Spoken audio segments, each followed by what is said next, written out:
오늘은 이 전신 수기를 해야 될 이유와 또 전반적인 몸에 대한 설명을 좀 드리겠습니다. 우리가 중력을 받고 살아가는 모습은 우리는 흐름대로 갑니다. 우리 인체에서 요구하는 걸 먼저 확인을 해 보셔야 돼요. 인체에서 요구하는 거는요, 숨을 쉰다는 것, 기도의 크기와 식도의 크기를 비교하면 기도의 크기가 큽니다.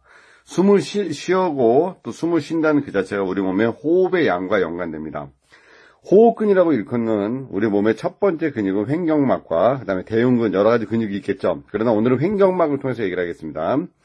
횡격막을 지배하는 근육과 또 횡격막을 지배하는 신경은 경추 3번에서부터 5번입니다. 그러나 심장을 기준으로 해서 피가 위로 올라가는 과정, 또 하나는 위장에서 음식물이 이렇게 위산과 연결돼서 그다음에 소장으로 넘어가서 소장에서 영양분이 간으로 가는 과정인 그 과정을 간 문맥순환이라고 얘기하고, 또 하나는 음식물의 찌꺼기가 항문으로 버려지는, 그러니까 변으로 버려지는 과정에서 또 하나는 상행결장으로 올라가는 과정. 그러니까 인체에서 문제가 주로 일으키는 거는 중력을 역방향으로 올라가는 곳에서 주로 문제가 일어납니다.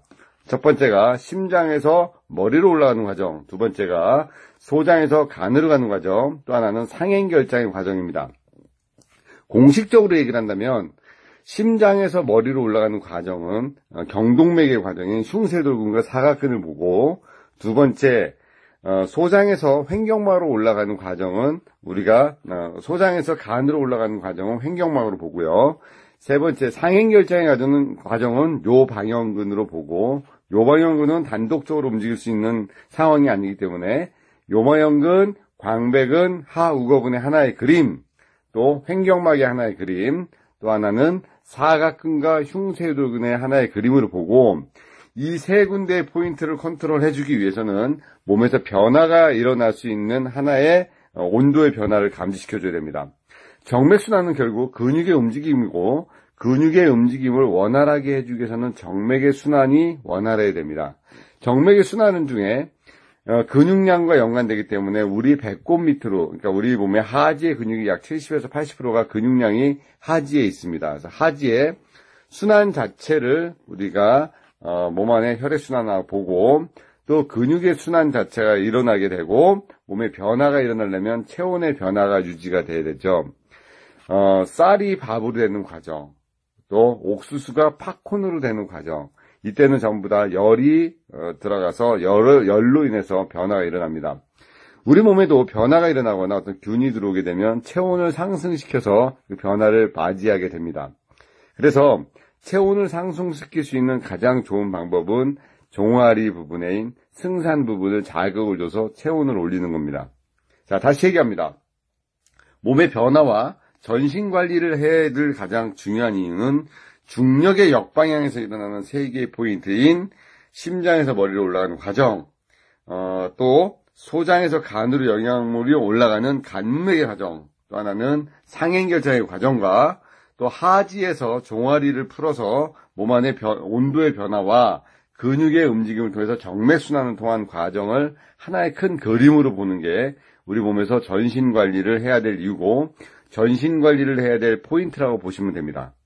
여러분들이 몸 안을 차분히 보면서 이 고객을 통해서 빨리 효과를 보게 해주거나 이 고객에게 몸을 통해서 느낄 수 있게 만들어준다면 지금 말씀드렸던 포인트하고 뇌척색이 흘러가는 상경추를 열어주는 것 또한 상당히 중요하다고 봅니다. 상경추를 열어서 소통의 흐름과 뇌척색의 640만 주의 흐름을 열어주고, 또 상경추를 풀면서 목 앞쪽으로 흘러가는 내장부의 그 기능을 풀어주는 미주신경의 영향까지 전반적으로 같이 봐주셔야 됩니다. 지금 제가 드린 말씀은 여러분들이 처음으로 보시는 분들은 다 이해가 되지 않으시는 분들이 있을 것이고, 제 강의를 계속 들었던 분들은 하고 정리가 되실 거라 생각합니다. 힘들고 어려워도 반복적으로 하시길 바랍니다. 저는 항상 여러분을 응원합니다.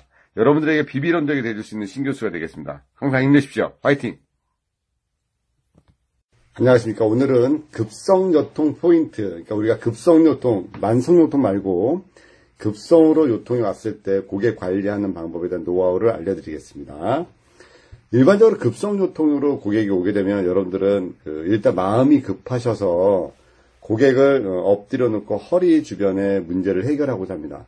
허리의 통증은 일반적으로 일으키는 세 개의 근육이 우리가 요방형근, 그다음에 광배근, 그다음에 하후곡근 3개의 근육이 주로 작동을 하는데 여기에 기량적인 요소를 일으키는 장요근이 그 문제를 주로 일으키게 돼요. 그러니까 여러분들은 마음이 급하고 또 고객의 요구에 의해서 허리 부분에 손이 먼저 가게 되는데 거기에서 먼저 손을 가게 되면 생각지도 못한 일이 당하게 됩니다. 왜냐하면 허리가 급성으로 왔다는 것은 풀어주게 되면 근육이 완전히 이완이 돼서 걸어 들어왔는데 다시 일어나지 못하는 상황이 벌어지게 됩니다. 웬만하면 의료적인 병원적인 요소의 처치를 먼저 우선적으로 하시고 그렇지 못하고 지인이나 또 좀 더 여러분들이 체계적으로 해주고 싶은 사람들이 있다면 제가 알려주는 방법을 잘 생각하셔야 됩니다. 고객이 오셨을 땐 일단 똑바로 눕히셔서 배에 있는 기량적인 요소라는 아까 허리의 근육과 기량적인 요소라는 장요근을 풀어주십니다. 왼쪽에서 오른쪽으로 2번 밀고 30도 방향 위로 2번 밀고 다시 직선으로 2번 밀고 나서 장요근을 자극을 주고요. 배에 있는 외복사근, 내복사근, 복직근, 복행근에 복부에 있는 근육 중에서 이제 복직근에 힘을 줬다 뺐다 하면서 골반의 틸팅 운동, 그러니까 펠비 틸트 운동이라서 골반의 각도와 조절 운동을 합니다.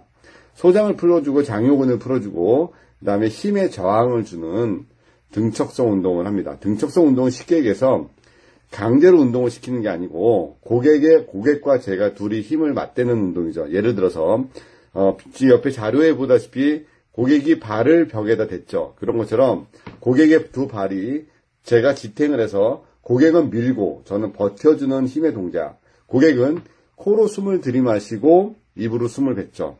자, 그렇게 되면 인체에 작동하는 650개의 모든 근육이 작동을 하고 횡격막이 작동을 하면서 횡격막에 붙어있는 요방형근과 그다음에 장요근에 힘을 주게 됩니다.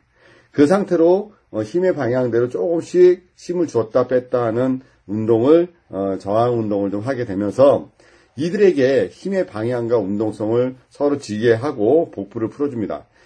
급성요통의 가장 중요한 거는 바로 서는 게 중요해요. 바로 서서 워킹을 하면 걷게 되면 그 증상이 완화가 됩니다. 그러니까 여러분들은 눕힌 상태에서 고객이 일어나지 못하는 상황이 오게 되면 너무 많은 생각을 하게 되고 놀라게 됩니다. 그럴 때는 긴장하지 마시고요. 복부를 풀고 저항 운동을 해주고 옆으로 일어서서 세우면 대부분 일어나게 됩니다. 그 다음에 또 PPT 자료를 좀 하나 더 주신 것 제가 올려둔 것 중에서 동작의 움직임하고 테스트. 그러니까 앞으로 뒤로 이게 허리가 움직여지지 않으면 얘는 요추 1번과 흉추 9번의 문제입니다. 여러분들이 이제 허리가 구부러지고 폈다. 흉추 9번은 우리가 간하고도 연관되는 포인트죠. 그러니까 모션과 동작은 근육을 주관하는 포인트인 간의 포인트를 생각을 해보셔야 되고 또 옆으로 측근을 했을 때 문제가 되는 것은 요추 2번의 문제가 됩니다. 그러니까 요추 2번을 자극을 주고 풀어주고요. 또 하나는 회선을 하게 되는 회선의 동작은 흉추 11번과 요추 3번입니다. 이 부분에 대한 동작들도 문제가 있으면 그 관절 부분의 척추 라인의 문제를 해결해 주면 되게 되겠습니다. 그러니까 이제 여러분들은 허리의 문제들을 상당히 많이 접하게 됩니다. 대한민국 사람들 중에서 허리의 통증을 호소하는 많은 고객들을 보게 되고 그 고객들에게 어떤 결과치를 만들어내기 위해서 본인이 알고 있는 모든 테크닉을 쓰고 싶어하는 게 이제 일반적인 그 생각인데요. 복부에서 문제가 오는 경우가 대부분이고요.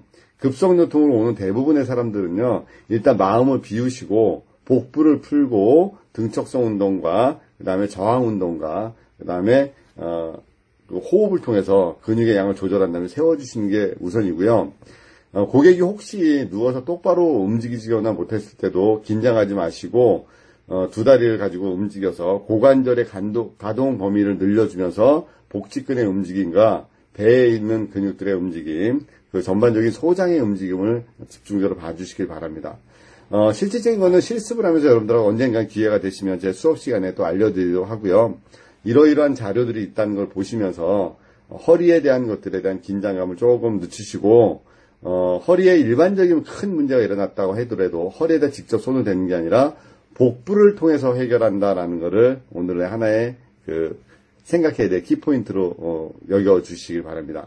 항상 여러분들 응원합니다. 지원합니다. 화이팅 하십시오. 지치지 마시고 그리고 어렵다고 포기하지 마십시오. 일단은 저지르고 달려가는 겁니다. 그리고 그 뒤에는 제가 여러분과 항상 같이 하고 항상 힘을 드리겠습니다. 힘내십시오. 파이팅! 안녕하십니까. 오늘 매듭에 대한 얘기 중에서 뒷매듭을 푸는 방법을 알려드릴게요. 뒷매듭 3포인트인데요. 우리 인체는 꼭 풀어줘야 될 어떠한 포인트가 있습니다. 근데 앞매듭과 뒷매듭이 있는데 뒷매듭부터 풀어줘야 될 가장 큰 이유는 뇌에서부터 뇌신경이 내려오면서 우리 몸에서 해당 장기의 배수혈이라고 있습니다. 모든 것의 뿌리가 되는 곳을 배수혈이라고 얘기하면서 우리가 어렸을 때 풍선 장사자씨들이 풍선을 손에 쥐고 있는 모습을 보게 되면 많은 풍선을 실로 쥐고 있죠. 그것을 저는 매듭이라고 칭합니다. 우리 매듭은요, 우리 한의학적으로 3초가 있죠. 상초, 중초, 하초가 있습니다. 그러니까 상초의 기운은 안개와 같고, 중초의 기운은 거품과 같고, 하초의 기운은 또랑과 같다라고 표현을 합니다. 그러니까 상초의 기운은 숨을 쉬는 공간, 폐에서부터 머리 쪽에 올라간 모든 공간은 상초로 잡고요. 중초의 기운은 장부의 기운을 잡아서 중초의 기운을 얘기합니다. 위장에서 음식물을 버무리는 과정을 우리가 거품과 같다고 표현을 하고, 하초의 기운은 또랑과 같다. 배설기와 생식기가 포함되는 부분을 하초의 기운으로 봤습니다. 제가 이렇게 3초의 기운을 정리하고 지금 한 30년 가까이 고객들에게 계속 매듭을 풀어가는 과정을 하면서 놀라운 것을 봤던 것 중에 하나는, 우리 몸은 매듭을 풀어주게 되면 어떤 한 부분의 모든 그 릴렉스 작용이 작동을 해서 생각보다 많은 그 효과를 볼 수가 있습니다. 그래서 제가 매듭을 3군데로 규정을 해서 첫 번째 매듭을 유양돌기를 상초로 잡고요. 두 번째 흉추 7번을 두 번째 매듭으로 잡고요. 그 다음에 천장장부를 3번째 매듭을 잡았습니다. 이유를 설명드릴게요. 흉추 부분에, 유양돌기 부분에 그 부분은요, 우리가 상경추 부분이죠. 경추 1번과 2번 사이에서 640만 주의 내신경이 흘러오기 때문에 그러는 또 미주신경이 흘러갑니다. 그래서 첫 번째 매듭인 상초를 풀고, 두 번째 중초의 매듭을 흉추 7번으로 잡은 이유는 흉추 5번에서부터 9번까지는 우리 몸 안의 장부를 잡아주는 대내장신경줄기의 뿌리가 거기에 있습니다. 그래서 7번을 기준으로 5번에서부터 9번까지 잡아주면 장부의 모든 기운이 잡히게 되죠. 두 번째 매듭을 흉추 7번으로 잡았고, 세 번째 천장관절 라인에 우리 안에 팔료혈이라고 있죠. 팔료혈 라인을 잡으면서 생식기와 배설기의 전반적인 하초의 기운을 풀어주게 됩니다. 풀어주는 방법은요, 항상 기운의 방향을 시계 방향으로 잡고 고객의 호흡을 같이 유도를 합니다. 코로 숨 들이마시게 하고 입으로 숨 뱉게 하고 그 상태로 시계 방향으로 하나, 둘, 셋. 그러나 이게 반복은요, 3번씩 돌아가면 9번씩 3번 세트. 그래서 제가 27번을 한 포인트를 잡고 여러분들에게 매듭을 풀으라고 많이 강요를 하고 강의도 해줬습니다. 오프라인 수업에서는 좀 더 내가 구체적으로 풀어주는 방법을 보여드리는데, 일단은 여러분들이 매듭이라는 곳에 앞매듭과 뒷매듭이 있는데 뒷매듭이 우선이다. 앞에부터 푸는 게 아니다라는 거 먼저 알고요. 뒷매듭의 첫 번째 매듭은 유양돌기, 두 번째는 흉추 7번, 세 번째는 천장관절 라인을 풀어주는 게 매듭이라고 생각을 하시고, 매듭을 풀어주면서 몸 안에 어떤 곳을 관리해주는 키포인트를 잡는다라고 생각하시면 됩니다. 키포인트의 모습으로 여러분들이 매듭을 풀어준다라고 생각하시면 다가가기 위해 쉬운 것. 또 하나는 고객 관리할 때 첫 번째 풀어줘야 될 하나의 포인트로 먼저 다가가는 겁니다. 그래서 이제 여러분들이 상경추를 당기고 승산을 풀고 모상건막을 풀고 뒷매듭을 풀고 그다음에 앞매듭을 풀어주는 과정이 몸을 풀어주는 과정인데, 일단 오늘은 여러분들이 뒷매듭에 대한 공부를 하시길 바랍니다. 항상 신 교수는 여러분들을 응원하고 여러분들과 같이 갑니다. 지치지 마시고 힘내시고요. 항상 여러분들과 같이 하겠습니다. 화이팅 하십시다. 화이팅!